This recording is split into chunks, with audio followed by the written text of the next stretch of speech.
Assalamualaikum warahmatullahi wabarakatuh. Saya Anna Maulija dari kelompok 10 ingin menjelaskan tentang menentukan judul dalam penelitian tindakan kelas. Yang pertama yang harus kita lakukan adalah dalam menentukan judul PTK, yang pertama masalah dapat dikaji melalui penelitian tindakan kelas. Jadi sebelum kita menentukan judul, kita harus menemukan masalah dulu. Yang pertama, tidak semua pembelajaran itu dapat dikaji dan dipecahkan melalui penelitian tindakan kelas.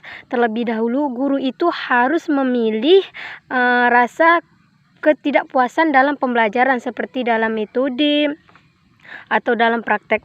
Jadi masalah yang diangkat melalui topik penelitian tindakan kelas ini yang pertama melalui metode pembelajaran, yang kedua seperti strategi dalam pembelajaran atau perubahan sikap dan nilai dalam pembelajaran atau dalam siswa tersebut.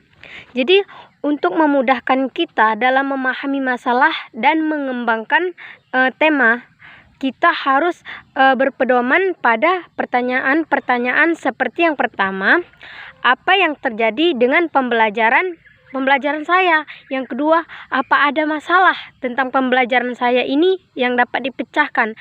Terus yang ketiga, apa yang harus dilakukan untuk memecahkan masalah tersebut? Seperti itu pertanyaan-pertanyaan yang kita buat untuk memudahkan kita dalam menentukan topik. Contoh permasalahan pembelajaran yang dapat dikaji melalui PTK. Yang pertama, keterlibatan peserta didik dalam proses belajar mengajar.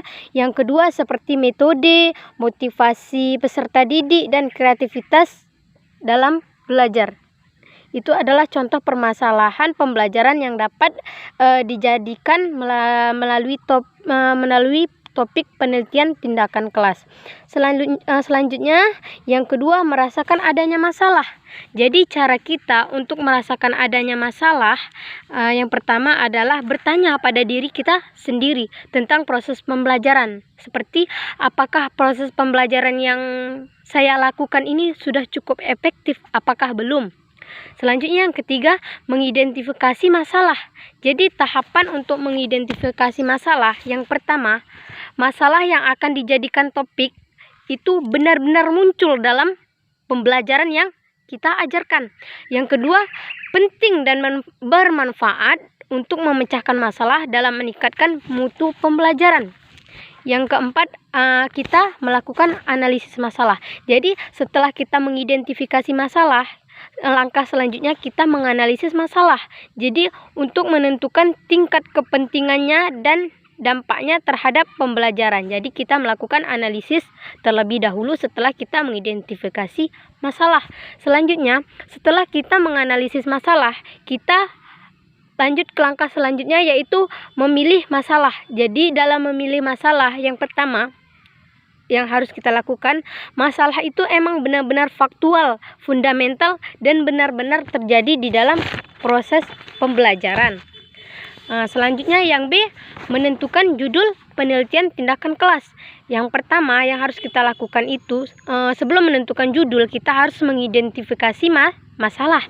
Yang kedua, menentukan judul penelitian tindakan kelas. Yang ketiga, apa akar masalah dari yang akan kita angkat menjadi judul penelitian tindakan kelas.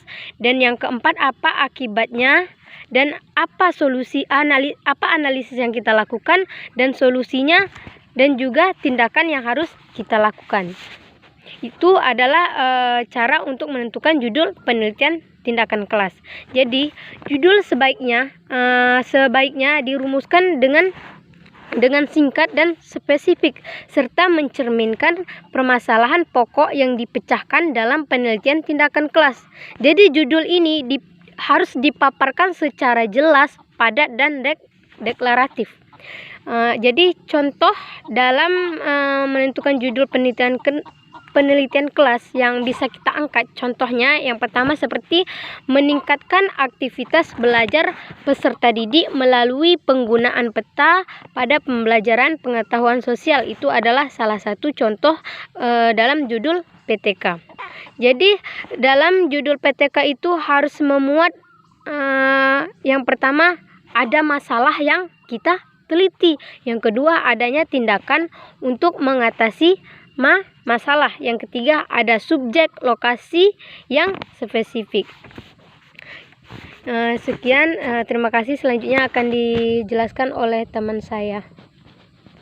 Baiklah, saya akan melanjutkan pembahasan dari teman saya. C. Menyusun instrumen PTK. 1. Pengertian instrumen. Instrumen atau alat pengumpul data adalah suatu alat yang digunakan untuk mengumpulkan data dalam suatu penelitian. Data tersebut dibutuhkan untuk menguji hipotesis yang diajukan dalam penelitian. Instrumen berfungsi untuk mengungkapkan fakta menjadi data, sehingga jika kualitas instrumen yang digunakan baik, maka data yang akan diperoleh juga baik. Dan sebaliknya, jika instrumen yang dipergunakan tidak baik, maka data yang diperoleh juga tidak baik, sehingga dapat berakibat pada kesalahan penarikan kesimpulan dari penelitian yang dilakukan.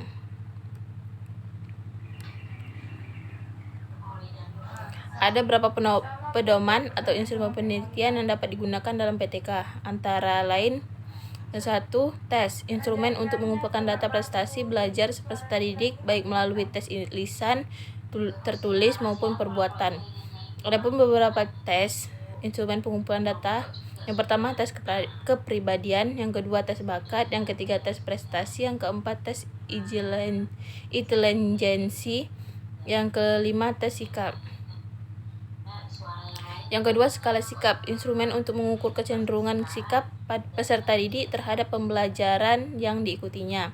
Yang ketiga, observasi. Instrumen untuk mengadakan pengamatan terhadap aktivitas dan kreativitas peserta didik dalam pembelajaran, baik di kelas maupun di luar kelas. 1. Observasi berperan serta. Dalam observasi ini, peneliti terlibat dengan kegiatan sehari-hari dengan orang yang diamati. Yang kedua, observasi non-partisipan. Dalam observasi ini, penelitian hanya sebagai pengamat independen atau sendiri. Yang ketiga,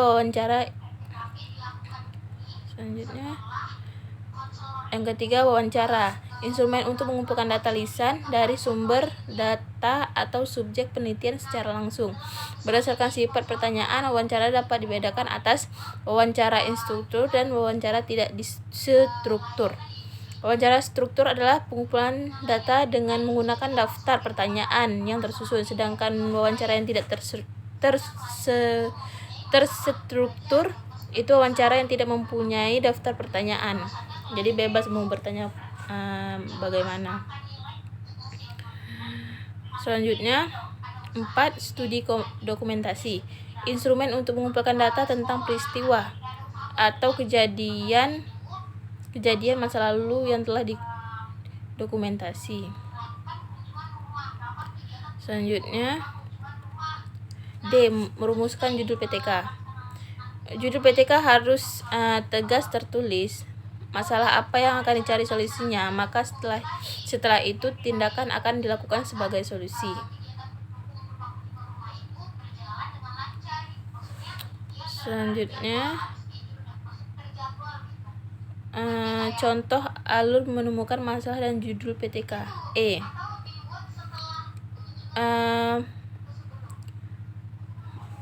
Merasakan masalah. Alurnya itu yang pertama merasakan masalah, yang kedua melakukan identifikasi masalah, yang ketiga menganalisis masalah, yang keempat memilih masalah, yang kelima merumuskan masalah, yang keenam merumuskan hipotesis tindakan, yang ketujuh merumuskan judul PTK. Cukup sekian presentasi dari kami, lebih dan kurang kami mohon maaf. Assalamualaikum warahmatullahi wabarakatuh.